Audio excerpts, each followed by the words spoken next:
예, 안녕하십니까. 벤처캐피탈협회 김영수입니다. 예, 벤처 생태계 활성화를 위한 민간 자금 유치 확대 방안에 대해서 간략하게 발표해드리겠습니다. 앞에서 박영수 국장님께서 최근 벤처 투자 성과 통계는 잘 말씀을 해주셨기 때문에 간단하게 말씀을 드리고 확대 필요성하고 민간 자금 확대 필요성하고 민간 자금 유치 확대 방안을 중심으로 해서 말씀을 드리도록 하겠습니다. 작년 2월 말에 저희 그 벤처캐피탈 협회 정기 총회를 했었는데요. 이게 이제 우한에서 시작된 이제 코로나가 남의 나라 얘기처럼 이제 그렇게 시작을 했다가 저희가 그 정기 총회를 하는 날이 대구에서 본격적으로 이제 코로나 확진자가 막 발생을 했다고 언론에서 대서 특필되던 그날이었습니다. 그래서 결국 그날 저희가 정상적으로 정기총회를 마치지 못했고 막 서둘러서 그냥 빨리 끝내고 그렇게 했던 기억이 납니다. 거기에 한 거의 50분 정도의 벤처캐피탈 사장님들이 너무나 우려 섞인 어떤 그런 말씀들을 너무나 많이 해주셨고 이 불확실성을 워낙 또 투자자들이 싫어하기 때문에 아마 벤처 투자가 아마 엄청나게 위축될 것이다라고 하는 그런 우려들을 다 해주셨어요. 예외 없이 해주셨고 실질적으로 작년 상반기까지는 그렇게 그 우려가 현실로 나타났었습니다. 투자가 급감하고 펀드도 잘 안 만들어지고 그때 그 거래소 지수도 1,400대까지 밀려나면서 거래소 지수가 1,200까지 가는 거 아니냐 그런 얘기들도 너무 아주 비일비재했었고, 근데 이제 하반기 들어서면서 이제 우리가 코로나를 이제 회복해 나가는 과정에서 벤처캐피탈은 정말 기대하지 않았던 성과를 보였죠. 그동안 전통적으로 보통 벤처캐피탈들이 IT라든가 바이오 쪽에서 그걸 중심으로 성과가 났었는데 그동안 전통적으로 성과가 잘 나기 어려웠던 그 컨텐츠 부분에서 우리 BTS라고 하는 엄청난 그런 성과를 냈고 2018년부터 시작된 크래프톤 이런 게임 쪽에서도 엄청난 성과를 냈고, 그래서 저 개인적으로는 2020년도는 벤처캐피탈이 성장을 확신하고 이제 새로운 어떤 도약을 준비하는 한 해가 된 게 아니었나. 이런 이제 코로나 팬데믹이라는 상황에서도 정말 벤처캐피탈은 작년에 너무나 그 소중한 기간을 얻었기 때문에 이제는 이런 확산세를 어떻게 좀 지속 가능하고 그렇게 함으로써 어떻게 국민 경제적인 성과를 높일 수 있을 것인가, 이런 고민들을 지금 업계에서 많이 하고 있는데 결국에 이제 이런 것들이 민간 자금들이 민간의 역할들이 조금 더 된다면은 이런 지속 가능한 성장도 훨씬 더 가까이 가 있는 게 아니냐, 이제 그런 측면에서 더블에서 이런 주제를 만들어 주셨고 그래서 그 소중한 기회를 만들어 주셔서 감사드립니다. 통계는 간략하게 말씀드리겠습니다. 신규 벤처 투자는 7년간 봤더니 거의 연평균 20% 이상 성장을 하고 있어서 굉장히 좋은 성과를 나타내고 있고요. 펀드는 더 말할 나위 없습니다. 펀드는 작년에 거의 60% 전년 동기 대비해서도 60% 성장을 했고요. 올해는 이런 성장세가 더 가파르게 증가를 하고 있습니다. 지금 1분기까지 보면 펀드는 거의 2배, 작년 동기 대비해서 2배 이상 성장을 하고 있어서 이런 지표들은 정말 VC로서는 너무나 고무적인 어떤 그런 성과라고 볼 수가 있습니다. 아까 이제 국장님께서도 펀드 청산조합 수익률 말씀해 주셨는데요. 이게 보통 보면 이제 2013년도에 굉장히 8.7%로 높게 나타나는데 이거는 하나의 펀드가 영향을 굉장히 크게 미쳤습니다. 그러니까 한 펀드가 단기간에 굉장히 큰 성과를 나타냈어. 근데 2020년도는 전체적인 펀드의 수익률이 되게 좋았다. 그 청산조합이 전체 청산조합의 평균 수익률이 9.1%라고 하는 거는 지금 시중금리가 0.7이냐 0.8%냐 이렇게 이런 거하고 비교해 볼 때 거의 시중금리의 한 10배 이상 나는 거 아니냐. 그러면 그리고 이제 옆에 이렇게 보시면 상위 25% 펀드를 봤더니 거의 한 25% IR 기준으로 25%의 성과를 나타냈습니다. 이거는 이제 벤처 캐피탈들도 본격적으로 이제 수익을 낼 수 있다라고 하는 뭐 그런 굉장히 그런 성과가 아닌가 그렇게 생각을 하고 있습니다. 고용도 아까 뭐 보시면 우리 전체적으로 2019년 12월 달에 그 벤처 기업하고 벤처 기업 봤을 때 1년 뭐 지나서 보니까 뭐 평균 한 그 30% 정도 고용이 증가가 있었다는 거고요. 작년 한 해 동안에 벤처 투자는 뭐 10억당 한 3.4명의 고용 효과가 있었다라고 하는 편입니다. 요거는 작년도 2019년도에 강원대학교의 그 신정수 교수님께서 하신 건데요.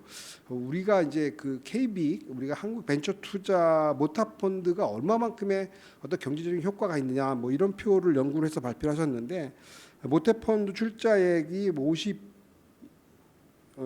1천억 정도 이렇게 모태 펀드 출자를 통해서 부가가치 유발액은 뭐 한 13조 정도, 그다음에 직접적인 고용이 16만 5천 명, 이거는 직접적인 것과 관련해서 간접적인 취업까지 고려한다면 한 22만 1천 명 정도의 성과가 있었다고 하는 굉장히 좋은 발표를 해주셔서 인용을 했습니다.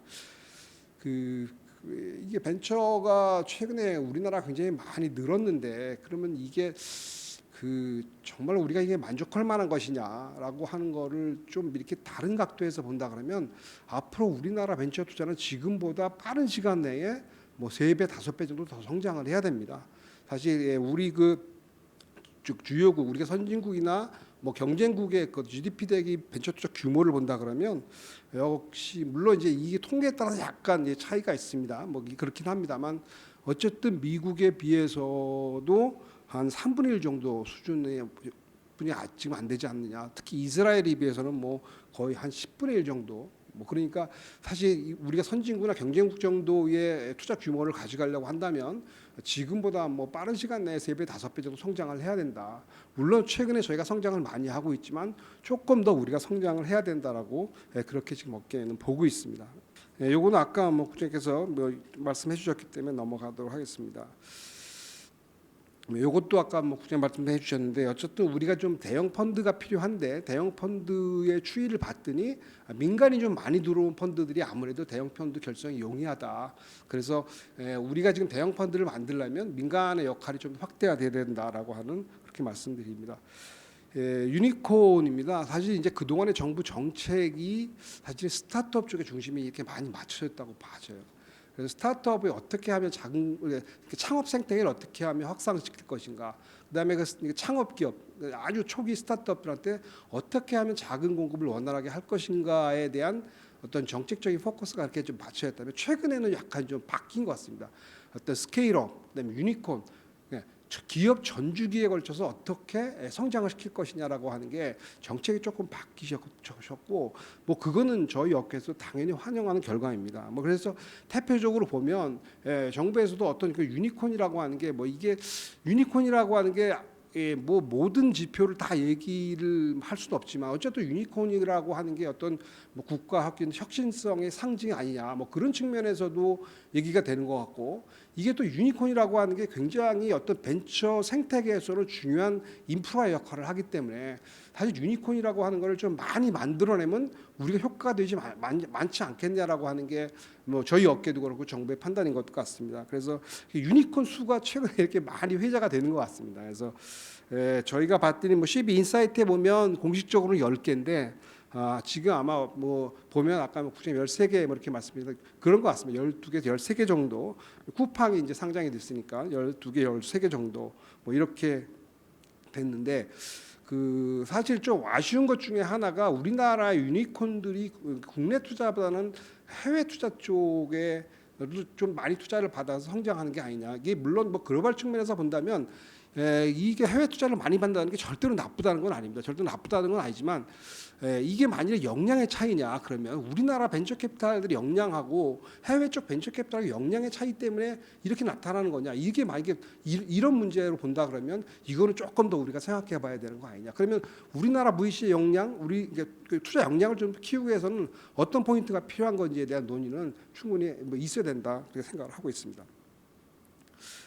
그래서 보면 이게 이제 우리가 펀드의 규모나 이런 것들이 물론 이제 이런 뭐 이게 뭐 펀드의 규모가 영세하다 이것 때문만은 아닙니다. 여러 가지 어떤 투자 환경이라든가 뭐 이런 것들이 복합적으로 발생이 되는 거지만 어쨌든 후속 투자 비중이라든가 펀드 활성 이거 펀드의 평균 결산 금액이라든가 뭐 기업당 평균 투자 금액이 우리가 벤치마킹 대상이 미국보다는 훨씬 낮다. 그래서 우리나라도 펀드의 하나의 방법으로 펀드의 대형화가 필요하고 펀드의 대형화가 지금 상황에서 펀드의 대형화가 필요하다 그러면 어떻게 민간의 역할을 확대할 것인가 이런 거에 대한 논의가 돼야 되는 거 아니냐라는 그런 업계의 의견입니다.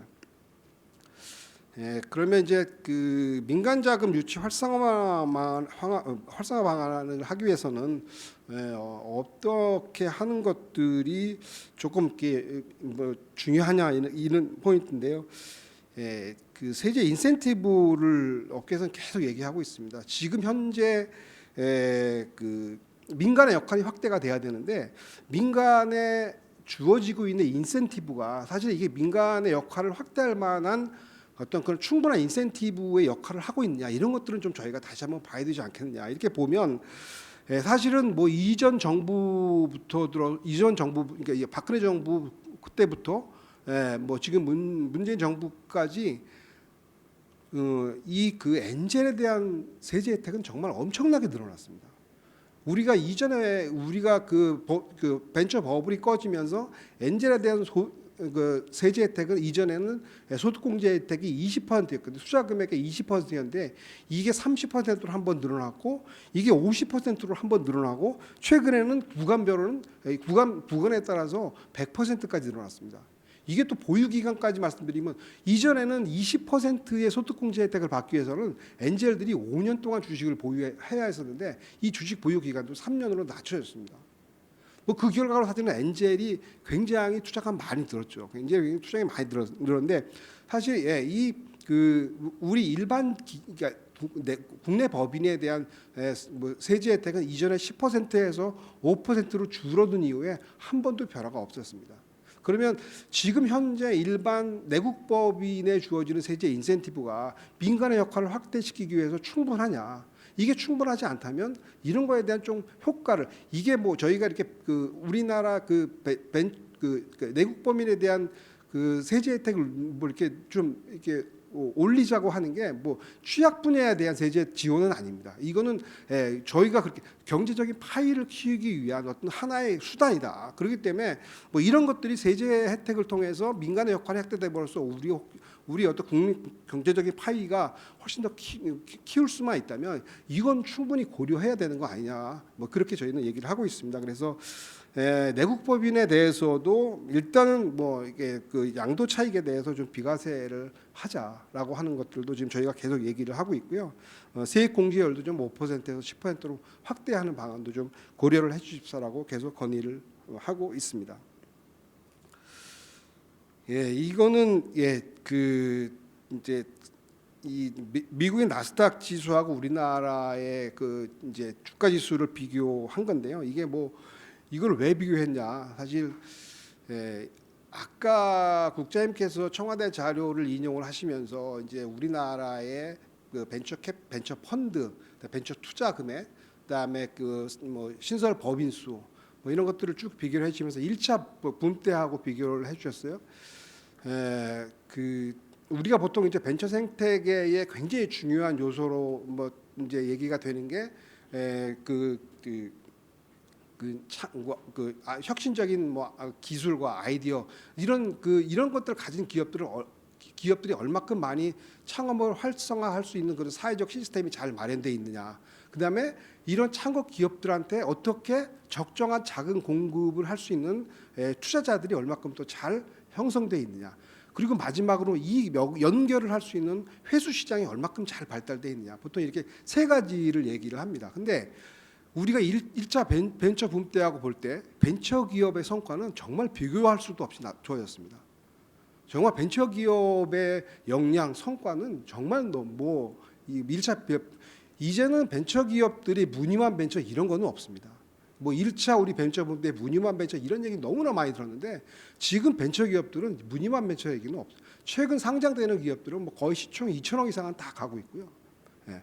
뭐 1,000억 이상의 뭐 벤처 클럽 이런 것들은 거의 뭐 10배 가까이 성장을 하고 있고, 그 벤처 캐피탈의 역량도 되게 좋아졌습니다. 벤처 캐피탈의 역량이라고 하는 거는 펀드의 규모, 그다음에 투자 규모 이런 것들을 볼 수 있는데, 벤처 캐피탈의 역량도 아까 우리 1차 분배에 비교해서 뭐 투자 금액으로 본다 그래도 거의 2.5배 상승을 했고, 펀드 규모로 본다 그래도 거의 4배, 5배 상승을 했습니다. 그런데 이 코스닥 지수로 보시면요, 우리 코스닥 지수가 월별로 보면은 우리 1차 분배 2,798이었고요. 최고 지수는 2,934였습니다. 지금 우리가 코스닥 지수가 굉장히 많이 성장을 했는데, 결국 미국은 1차 벤처 붐 때의 그 지수를 다 넘어서서 지금 지금 나스닥 지수는 14,000 이상 갔으니까 3배 이상 성장을 했는데, 우리는 이제 코스닥 지수는 3분의 1뿐이 안 왔습니다.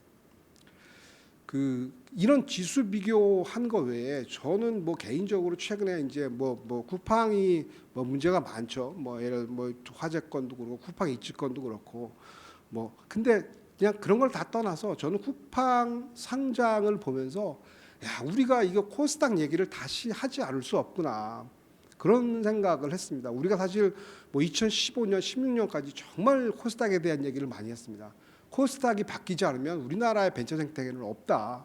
그래서 그렇게 저희가 그렇게 말씀을 드리면서 코스닥을 분리를 해라, 거래소에서. 그런 얘기들을 너무나 많이 드렸습니다. 근데 최근에 그런 얘기를 안 합니다. 왜 그러냐면 그 코스닥을 분리해내는 어떤 그런 일들이 너무나 힘들기도 하고, 그런 것들이 너무 어렵기도 하고, 또 나름대로 코스닥 시장이라든가 거래소 시장에서 어떤 코스닥의 혁신이라든가 이런 걸 위해서 개선을 하겠다고 많이 말씀을 해주셨고, 실제로 또 업계하고 괜히 소통도 많이 하면서 어느 정도 성장을 계속 하고 있기 때문에 사실은 저희도 이제 그런 얘기들 한동안 안 드렸는데, 저는 이제 요번에 보면서 쿠팡을 보면서 과연 쿠팡이 여러분 아시겠지만 우리나라로 보면 적자 규모가 너무나 커서 금감원으로부터 경영 개선 권고 명령까지 받았던 기업인데, 이게 우리나라의 상장은 절대로 안 했을 겁니다. 베이스가 다 미국에 있기 때문에 우리나라의 상장은 꿈도 안 꿨을 거지만, 그냥 우리나라에서 그 이전에 얘기했어요. 쿠팡이 우리나라에 상장할 수 있느냐? 상장한다면 밸류를 얼마큼이나 볼 것이냐? 20조, 30조? 근데 쿠팡이 미국, 물론 나스닥은 아닙니다만 미국 거래소 시장에 상장을 하면서 시총이 100조가 넘었었고, 지금도 거의 80조 가까이 되고 있습니다. 그걸 보면서 우리나라의 정말 마켓컬리라든가 그다음에 이런 기업들이 이제 우리나라 주식시장을 선택하는 게 아니라 미국에 상장하겠다라고 하는 걸 검토를 했다라고 하는 언론 기사들이 너무나 많이 나왔어요. 물론 이것도 글로벌리 간다 그러면 이거를 반대할 일도 아니고 이게 나쁘다라고 얘기할 수는 없습니다. 그런데 아까 똑같이 말씀드려가지고 우리나라 코스닥 시장의 역량이 적기 때문에, 우리나라 코스닥 시장의 주식시장이 역할을 제대로 못하기 때문에 미국으로 간다라고, 만약에 다른 나라로 간다라고 그게 고려를 한다 그러면 이것도 다시 봐야 되는 거 아니냐. 정말 우리나라 코스닥 시장이 왜 자꾸, 이전에는 우리나라 국내의 코스닥의 대표적인 기업들이 다 코스닥을 떠났습니다. 네이버가 떠날 때 엄청나게 업계에서 반대를 했어요. 코스닥의 상징적인 기업이 떠난다고 하는 건 정말 이거 문제다. 최근에는 다 셀트리온도 떠나고 카카오 게임즈도 떠나고 다 탈 코스닥입니다. 왜 이러냐? 우리가 만일에 미국의 나스닥에 마이크로소프트가 만일에 나스닥을 버리고 미국 나이스 시장으로 간다라고 하는 걸 상상해 봤을 때, 그럼 미국의 나스닥 시장은 어떤 일이 벌어지겠느냐? 근데 우리는 사실 아무런 일이 없습니다.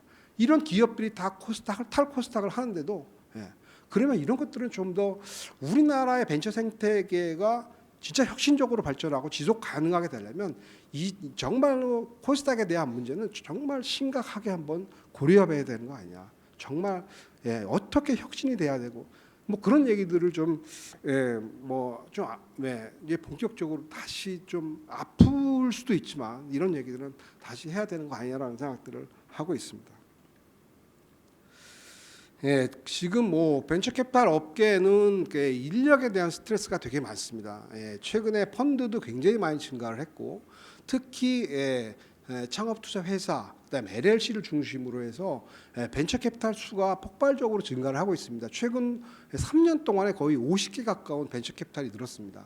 이런 벤처 캐피탈 절대적인 수가 늘어나는 것도 그렇고 펀드 수가 증가하는 것도 그렇고 근데 사실은 인력들이 이 따라가지 못하죠. 그럼 많이 늘리면 되는 거 아니야? 그렇게 말씀을 하시는데 사실 벤처 캐피탈 업계 인력들이 막 그렇게 금방 이렇게 뭐 이렇게 고용을 해서 금방 이렇게 성과를 내는 어떤 그런 산업이 아직은 아니기 때문에 사실 이렇게 고용이 금방 일어나지 않습니다. 그래서 그리고 또 이제 이게 운영 인력과 관련해서는 특히 심사역과 관련해서 이제 펀드가 많이 늘어나고, 근데 또 이제 그 앵커 LP들을 중심으로 이렇게 운영 인력과 관련해서 여러 가지 제약 사항들이 좀 있습니다. 뭐 인력들이 떠나면 당연하긴 한데, 뭐 그런 이제 제약 사항들은 당연합니다. 근데 최근에 어떤 그런 최근 업계의 어떤 상황이라든가 이런 것들을 조금 고려를 해주시면, 왜냐하면 이 이제 전문 인력이 변화하고 나가고 뭐 이런 과정에서 운용사들이 이게 그 페널티를 받는 게 굉장히 부담스럽거든요. 그렇다 보면 결국에는 업계에서 계속 사람들을 뭐 이렇게 스카우트하는 그런 스트레스들이 계속 일어나게 되는 거죠. 그래서 이 상황이 좀 진전될 때까지만 이런 것들을 조금, 왜냐하면 그 벤처 캐피탈들이 조금 이렇게 숨을 고르면서 인력을 좀 이렇게 뽑을 수 있게끔, 그러니까 앵커 LB들께서 조금 뭐 단기적으로 운영 요건을 좀 완화해 주시면 좋겠다. 그렇게 저희가 이제 앵커 LB들 쭉 찾아다니면서 그렇게 말씀을 드리고 있고, 다행스럽게 또 많은 앵커 LB들께서 그런 업계 사정에 많이 공감을 해주시고 있어서 뭐 그렇게 하고 있고, 뭐 업계도 사실은 이제 뭐 중소기 벤처부 중심으로 해서 지원을 많이 이렇게 인력을, 교육 인력들 이게, 그다음에 단기간에 어떻게 인력을 좀 공급할 수 있을까라고 하는 어떤 그런 교육 프로그램을 통해서 업계도 굉장히 많이 노력을 하고 있습니다. 어쨌든 이게 이제 그 인력에 대한 문제는 이게 절대적인 인원수도 중요하지만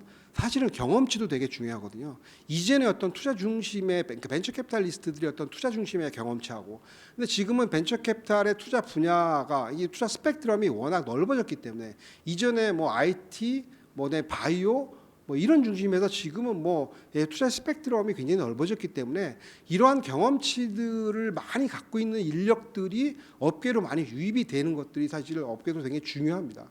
그런 인력들이 업계에 들어와서 이전에 어떤 그 투자 중심의 어떤 그런 경험치와 어떤 새로운 산업에서의 어떤 그런 경험치들이 이게 콜라보레이션이 될 때 좀 더 벤처 투자가 성과가 나지 않을까. 그래서 전문성이라든가 이런 것들에 대한 교육도 되게 중요하다, 그렇게 생각을 하고 있습니다. 그다음에 그 벤처 펀드의 운용 역량이 좀 강화돼야 됩니다. 강화돼야 되는데, 저희가 이전에 이제 해외 VC하고 이게 뭔가를 하려고 그러다 보면 사실 이제 기준이라든가 이런 부분 제도의 어떤 차이 이런 것들이 좀 있는 것 같습니다. 그래서 가급적 우리나라도 이제 이게 글로벌 기준에 부합하는 뭐 벤처 캐피탈 제도들이 좀 개선이 돼야 되겠다. 그래서 뭐 투자 계약서라든가 조합 규약서라든가 뭐 이런 것들 글로벌 기준하고 좀 떨어져 있는 부분들은 조금 이렇게 저희가 글로벌 기준에 따라가는 그런 노력들을 해야 되지 않겠느냐. 그다음에 우리나라 지금 벤처 캐피탈 시장은 대부분 다 공적 규제입니다. 대부분 다 공적 규제로 돼 있는데, 이게 뭐 공적 규제 중심으로 가는 게 맞긴 맞습니다. 근데 사실은 이 벤처 특히 이제 PE 시장은 굉장히 어떤 그 변화의 속도도 빠르고, 이게 그 일반 금융처럼 일반 우리가 예금자들 하는 것처럼 이게 공공금융하고는 약간 다르고, 사실 특히 벤처 캐피탈 시장은 아주 전문가들이 진입해서 활동하는 시장이기 때문에 이런 공적 규제를 중심으로 하되 어떤 시장의 변화에 빠르게 좀 적응할 수 있는 어떤 자율 규제 체제들이 조금 더 이렇게 추가가 된다 그러면 어떤 시장성이라든가 그다음에 어떤 규제 효과라든가 뭐 그다음에 이런 것들이 훨씬 더 효과적으로 달성될 수 있지 않겠느냐. 그래서 이제는 자율 규제에 대해서 조금 저희가 본격적으로 논의해야 되지 않겠냐라고 말씀을 드리고 있고요. 마지막으로는 우리 업계의 문제이긴 합니다. 우리가 1차 벤처붐 때 벤처 캐피탈에 대한 어떤 그런 부정적인 어떤 이미지들이 있었던 거는 뭐 저희로서는 아프지만 사실입니다. 그런 부정적인 이미지가 꽤 오래 갔던 것도 사실입니다. 물론 최근에 그렇지는 않지만 이게 정말 우리 그 벤처 캐피탈들이 투자 윤리 의식이 정말로 더 지금보다 훨씬 더 강화가 돼야 됩니다. 그래야지만이 저희가 신뢰를 구축하고 그게 LP들로부터 신뢰도 받고 출자도 더 확대하고 민간을 더 이렇게 인바이트하고 그래서 저희가 투자 윤리 의식을 강화하기 위해서 뭐 교육도 하고 있습니다만 업계 내에서도 어떤 이런 그 투자 윤리 의식을 강화하기 위한 노력들이 계속돼야 되지 않겠나. 그래야지만이 지속 가능한 어떤 벤처 생태계의 발전이 될 수 있지 않겠느냐. 그렇게 생각을 합니다. 이상으로서 짧게 발표를 마치겠습니다. 감사합니다.